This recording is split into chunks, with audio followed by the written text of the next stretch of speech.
In this video, I'm going to show you how to create a simple camera flash transition. I've got two clips on the timeline, and right now they're just cutting straight into each other. One quick way to create a flash effect is to go to Video Transitions, open the Dissolve folder, and choose Dip to White. Drag the effect between the two clips and you'll see it flash to white. By default though, the transition is quite slow and it feels more like a fade. To fix that, click on the transition itself and shorten it by dragging in from both sides.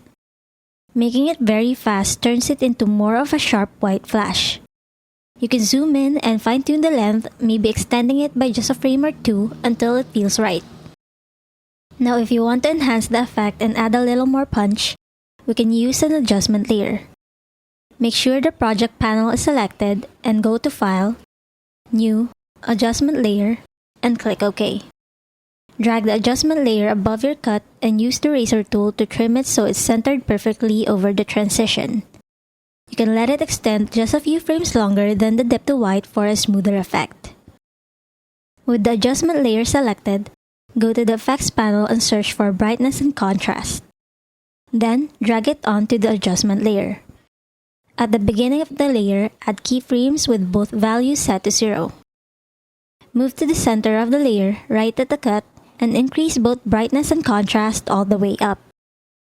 Then, at the end of the layer, reset the values back to 0. You can use the Reset button to do this quickly. At this point, you already have a contrast-based flash that could work as a transition on its own. However, pushing the contrast this far can introduce some harsh noise. To smooth it out, add a Gaussian blur effect from the Blur and Sharpen folder. Set keyframes so the blur starts at 0. Increase slightly at the center around 75 to 100, and then goes back to 0 at the end. This gives you a softer glow and flash effect. When combined with the dip to white transition underneath, it creates a clean camera flash style transition. You can experiment with different blur types, blending styles, or even try other dissolve transitions like additive dissolve for a slightly different look.